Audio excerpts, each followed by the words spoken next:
Ini melaporkan apa dan siapa, Bang, terlapornya? Hari ini saya, Ces, dan juga Pare, dan juga dari law firm kami, itu melaporkan terkait yang bernama Mario Marcella Handika Putra, ya, terus habis itu Swasti Sabdas Tantri, dan juga Tantri Syalindi Ikhlasari. Kami melaporkan ini ke pihak yang berwajib karena sudah melakukan pelanggaran Undang-Undang Hak Cipta. Oke. Dilaporkan dengan pasal apa dan ancamannya? Dugaannya apa? Serta dugaannya. Oke, baik teman-teman media.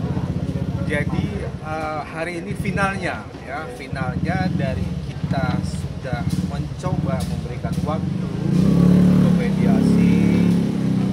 Kita panggil juga masih tidak mengindahkan informasi kami dan cenderung lebih mengabaikan. Jadi dampaknya sekarang artinya bagi kami, saya dan mewakili Kosan, Julia Angel sama Tias, bahwa sebagai warga negara yang baik, adanya dugaan pelanggaran terhadap lagu-lagunya Kosan yang dibawakan, yang dinyanyikan oleh Tantri, Chua sama Marcella, itu sudah masuk kategori dugaan pelanggaran pasal 9 Junto, pasal 113 Undang-Undang Hak Cipta nomor 28 tahun 2014. Itu yang kami laporkan hari ini. Karena apa? Karena kami sudah menegur, jangan dibawakan, tapi mereka tetap membawakan. Sudah menegur berkali-kali. Seperti itu. Ancamannya dulu. Ancamannya 4 tahun, 4 tahun, terus dugaan denda juga cukup besar ya. Berapa tuh, Bang? Sudah miliaran lah. Seperti Yang nggak pantas lah dibilang di sini. Ya. Bang, 4 lagu tuh apa aja? Lagu apa aja mungkin Bang boleh disebutin judul lagunya yang di... Terkait lagu-lagu, lagu ciptaan sendiri, bahkan lagu ciptaan yang bersama. Terkait lagu-lagu yang berjudul Pelan-pelan Saja, Selalu Cinta, Masih Cinta, lalu habis itu Cinta Jangan Pergi, 07. Ya pokoknya banyak lagu-lagu lain yang notabene itu adalah ada ciptaan saya di dalamnya. Bang, tadi bukti yang disertakan untuk laporan apa aja? Ada banyak. Salah satunya kita memberikan atau menyampaikan ke teman-teman kepolisian, ada somasi, ada video mereka konser, ada daftar list juga berupa foto dan saksi. Seperti itu. Bang, somasi kapan dilayangkan Bang terakhir, Bang? Somasi udah bulan lalu, kita tanggal 7 Juli. Ya. Itu somasi terbuka lagi. Jadi banyak yang tahu juga kan. Bang Kosan, ketika somasi itu dilayangkan, apakah mereka masih membawakan lagu-lagu Abang? Ya itu saya sangat menyesalkan ya yang dilakukan oleh bekas-bekas teman saya itu, Tantri, Sela dan Chua. Jadi mereka tetap membawakan lagu-lagu itu. Bahkan saya lihat di video mereka seakan-akan kita duga seperti mengolok-olok. Ada kok teman-teman yang nanya, nanti bakal dibawain nggak? Contoh kayak konser di PRJ. Setelah kita somasi mereka, nanti bakal dibawain nggak gitu, di konser ini lagunya. Sambil cengenges, lihat aja nanti. Ternyata dibawain juga. Hal-hal kayak gitu sih. Dan ada beberapa konser yang juga kita lihat mereka membawakan lagu-lagu tersebut, merubah liriknya merubah liriknya. Betul. Artinya liriknya itu dikonversi menjadi bahasa daerah gitu. Nah, itu Dengan nada yang sama? Ya, dengan nada yang sama dan lagu yang sama dan tanpa izin. Ya, tanpa izin tentunya, dan itu sudah melanggar Undang-Undang Hak Cipta, terutama hak moral saya, karena saya itu tidak diminta izin sih sebenarnya. Kerugian perkiraan Ya, Somasi berapa kali ke pihak sananya? Mengenai somasi, kita somasi pertama, kedua, ketiga, terus kita tutup sama somasi terbuka. Itu yang terakhir tanggal 7 Juli. Itu total ada 4 somasi. 4 somasi. Bang, ini bicara royalti. nama, berarti bukan berkaitan dengan band ya, tapi lebih kepada personality atau seperti apa? kalau saya sih lebih ke karya-karya cipta saya, maupun sendiri baik bersama juga yang di sini ada rekan saya ada Pare atau Julia dan juga Ices. Artinya terkait lagu-lagu tersebut kami menunjuk kepada personal Tantri, Sela, dan Cua. Lagu-lagu kami masih dibawakan tanpa seizin daripada pencipta, dan terutama sudah tidak mengindahkan hak moral saya sebagai pencipta lagunya. Oke. Kan untuk laporannya ini kan terkait yang pidana ya. Sedangkan nanti kalau mau menuntut ganti rugi yang pas segala macam itu ranahnya ke perdata. Nah untuk yang perdata sendiri akan ada langkah lanjutan lagi nggak? Oke, baik. Menanggapi itu, jadi harus kita ketahui bersama di dalam Undang-Undang Hak Cipta Nomor 28 Tahun 2014, tepatnya dari pasal 112, 113, 115 sampai 116 itu mengatur tentang ancaman pidana, kurungan pidana sama denda. Ya, jadi karena ada pasal yang mengatur, jadi kita tidak perlu lagi gugatan. Oke, itu sudah diakomodir dalam pasal itu. Ketika dia masuk dalam kategori dugaan pelanggaran tadi, seperti itu. Oke, Sudah cukup ya? Bang Bosan sendiri Bang setelah melakukan pelaporan ini? Ya jujur aja, saya sudah menunggu itikat baik dari mereka ya. Artinya kami dan juga tim kuasa hukum kami sudah menunggu itikat baik dari mereka, tapi ternyata juga tidak terjadi. Jadi sekalian saya klarifikasi, kemarin juga mereka sempat framing, dia bilang bahwa mereka sudah bertemu dengan kami dan clear, nggak ada clear sama sekali. Kalau memang udah clear nggak ada sampai ke sini, ya. Artinya ini sudah menyatakan kami sudah bertindak tegas, sudah menyerahkan ini kepada pihak yang berwajib, dan menandakan bahwa pertemuan kemarin itu tidak ada satupun yang selesai. Jadi saya benerin lagi ya, saya klarifikasi lagi.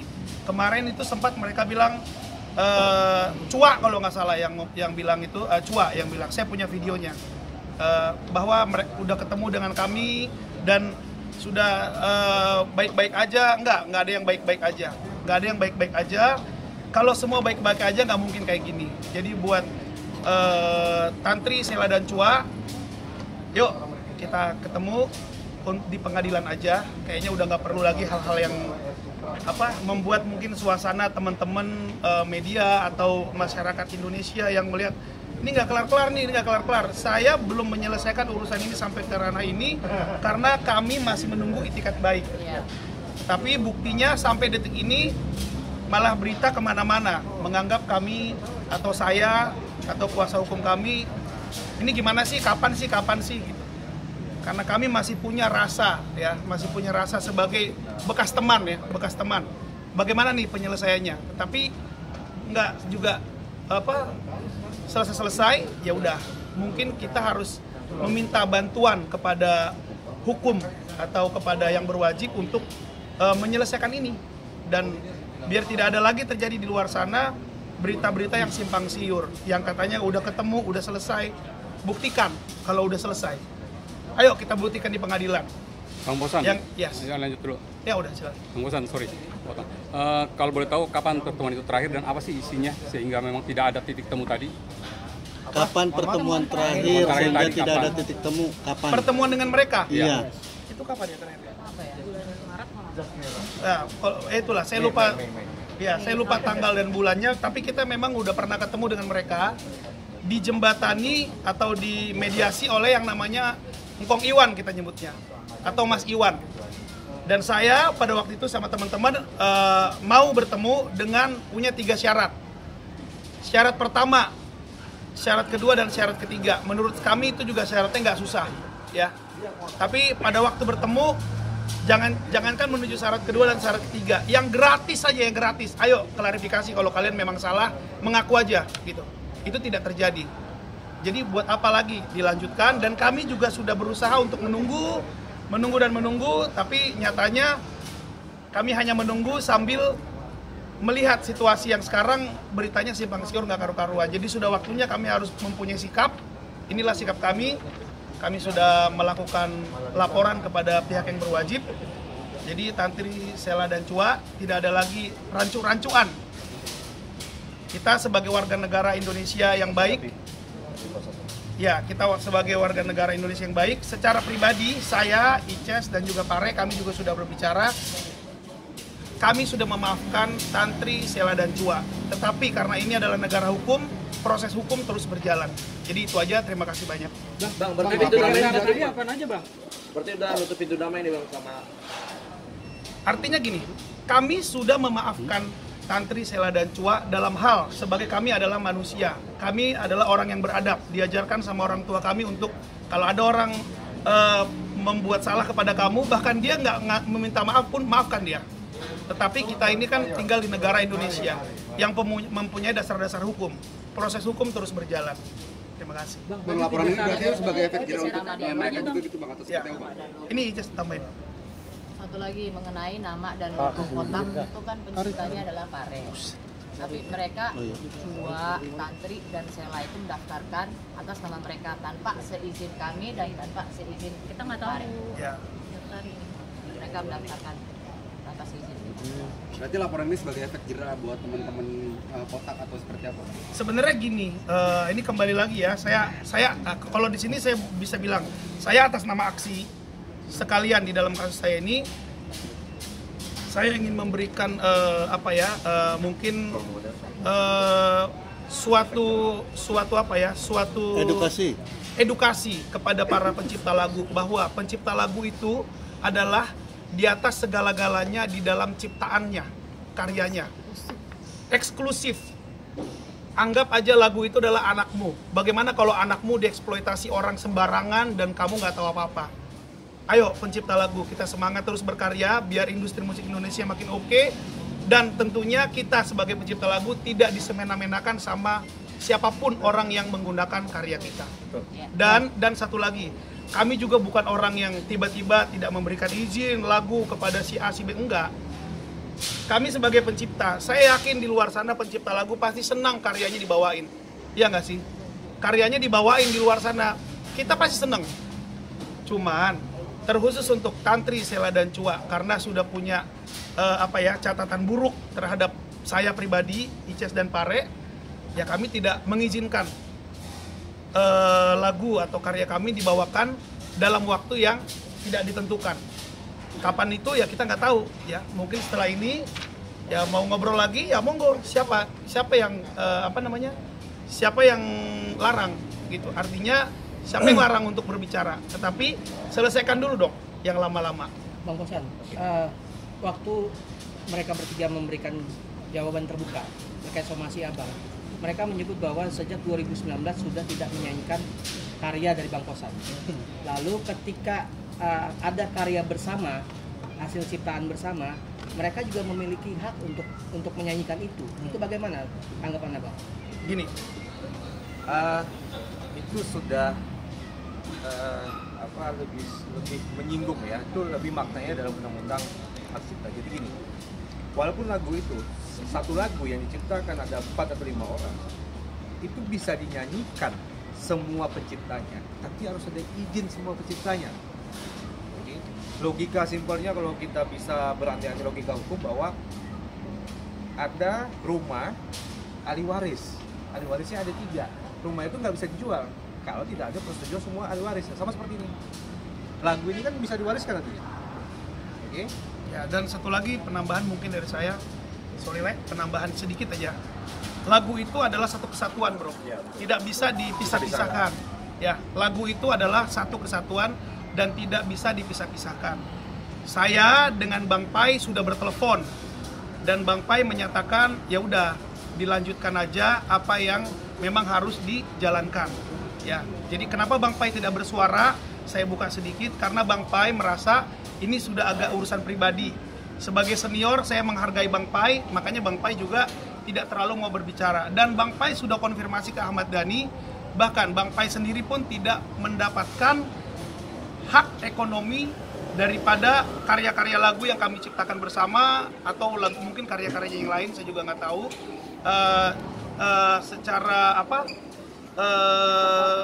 Secara Bang Pai dan Mas Ahmad Dhani sudah berbicara mengenai hal tersebut, dan kami, saya, Ices dan Pare sudah diundang oleh Ahmad Dhani untuk datang ke rumahnya dan menceritakan tentang hal yang mereka bicarakan tersebut. Jadi dalam hal ini jangan lagi dipatah-patahkan videonya. Mana Bang Pai nggak bersuara? Enggak, saya paham sekali karena Bang Pai itu adalah seorang senior dan buat saya itu guru ya, beliau dan juga Kak Dewik, dan Bang Pai juga udah bilang kalau Kak Dewik itu pasti nanti akan dibicarakan oleh Bang Pai untuk ke depan harinya. Semoga urusan ini bisa selesai. Jadi saya berharap ini adalah satu contoh yang terakhir aja. Jangan sampai ada lagi hal-hal seperti ini di industri musik Indonesia. Biar industri kita itu semakin mantap. Kalau nantinya ke depannya ada niat baik itu atau etikat baik dari pihak sana, atau apakah akan mencabut laporannya atau tetap melanjutkan proses hukumnya? Mengenai laporan, kita serahkan dulu kepada pihak yang berwajib. Kita ikuti aturan hukum yang diterapkan, yang berlaku di Indonesia. Terlepas nantinya itu ada etikat baik dari si Tantri dan kawan-kawan, ya kita maunya proses hukum tetap berjalan dulu. Ya. Kita harus berjalan gitu, biar apa? Biar jangan kebablasan nantinya. Jadi cukup lama, ya kita udah ngasih waktu juga kok. Cukup ya teman-teman ya. Teman-teman. Soal 3 syarat tadi Bang, pertemuan 3 syarat tadi apa aja sih Bang? Gini aja deh, karena juga sudah mengingat waktu, si Pare mau manggung, waktunya juga ini udah terlalu sore ya teman-teman ya. Saya rasa cukup. Untuk Ice, Tantri, saking kelamaan nggak nyebut nama mereka. Untuk Tantri, Sela dan Cua, ayo kita buktikan di pengadilan ya. Terima kasih banyak teman-teman.